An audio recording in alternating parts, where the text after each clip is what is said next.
Bonjour, aujourd'hui dans cette première vidéo, j'aimerais évoquer la fatigue chronique, un problème que je rencontre très souvent en cabinet. Et donc je voulais partager avec vous qu'est-ce que c'est la fatigue chronique et les causes pour ce premier épisode. Un deuxième épisode sera fait pour parler un peu des stratégies d'action à mettre en place. Donc déjà, la fatigue chronique, qu'est-ce que c'est? Donc c'est un état qui normalement, la fatigue toute seule, un état normal après une situation où on a été très sollicité dans la journée après une activité physique intense ou intellectuelle intense, mais qui, avec du repos, du sommeil, peut être résolu. Là, la fatigue chronique, ça va être vraiment cette fatigue qu'on n'arrive pas à résoudre, on ne récupère pas même après une nuit de sommeil, même en essayant de mettre en place des temps de repos. Parfois, cela ne suffit pas.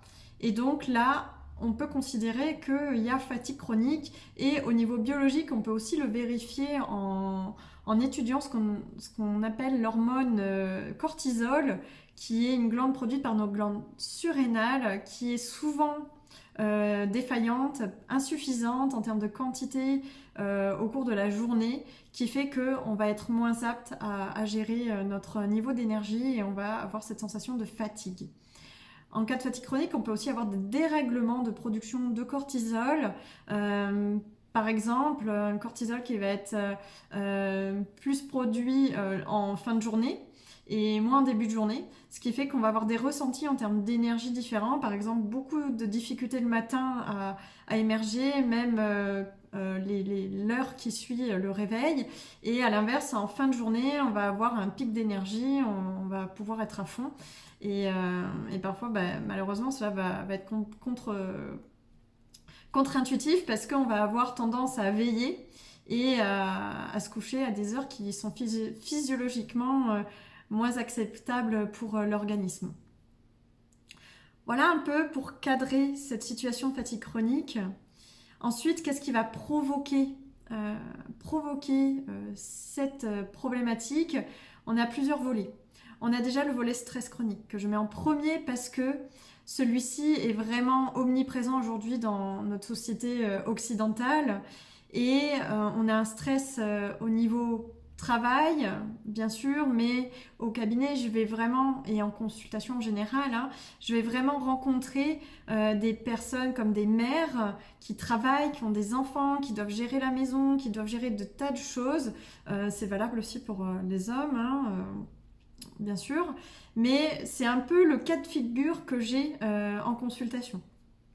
Donc là, on voit qu'il y a une demande de performance dans tous les domaines, que ce soit en termes professionnels, personnels, même dans les loisirs, il faut être performant.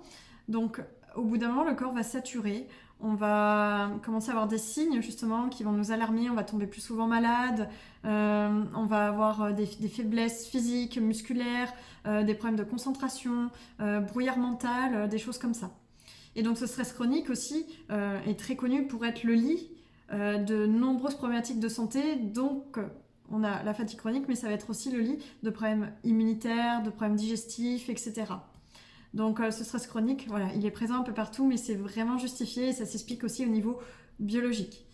Et à ce stress, j'associerais aussi dans les causes les schémas de fonctionnement en termes psychologiques. Donc là, vous êtes dans une vidéo où une naturopathe parle, mais il y a vraiment la psychologie qui est à prendre en compte parce que on doit tout prendre en compte quand on veut rétablir la santé. Donc en termes psychologiques, il y a vraiment des questions à se poser en termes de schéma de fonctionnement. Parce qu'il y a aussi des schémas de fonctionnement, de comportement qui vont nous épuiser, des manières de se comporter. Et là, c'est vraiment un accompagnement à travers la sophrologie ou la psychologie sous toutes ces formes qui va permettre de détecter un peu ces schémas de fonctionnement qui vont engendrer des comportements qui vont nous épuiser au niveau mental et physique.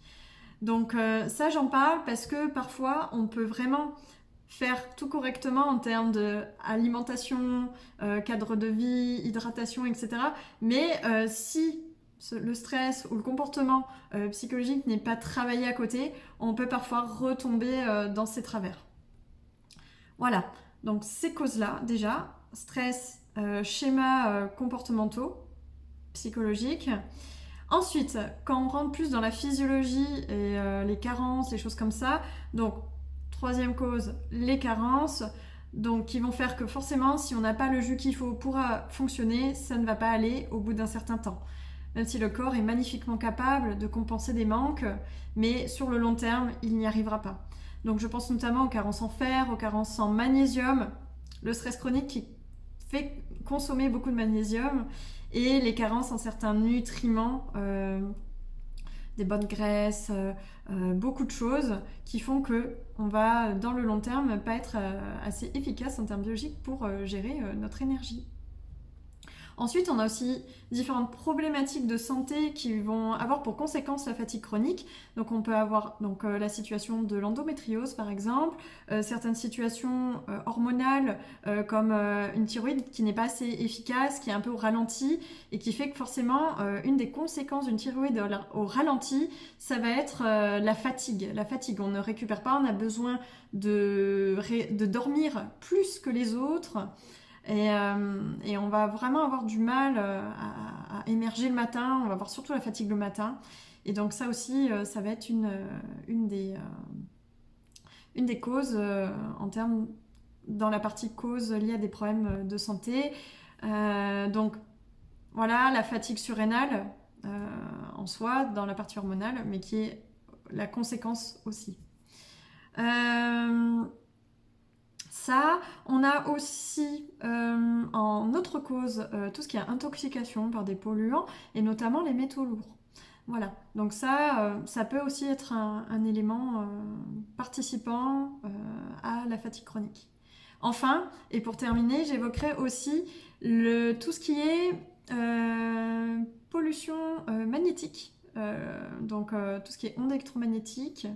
Ça va aussi perturber tout ce qui est aussi déconnexion avec la nature, c'est-à-dire être tout le temps dans un environnement synthétique, déconnecté des éléments naturels. Toutes ces choses-là fait que, au bout d'un moment, l'être humain, il va se séparer de sa nature quelque part.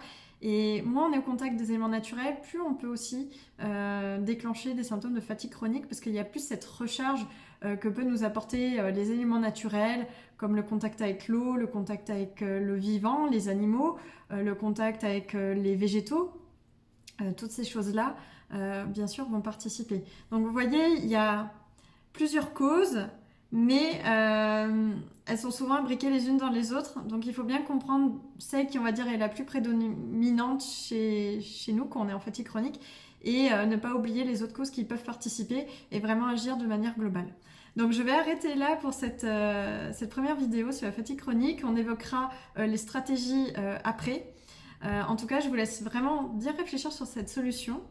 Et je vous souhaite une belle journée et à très bientôt pour d'autres sujets.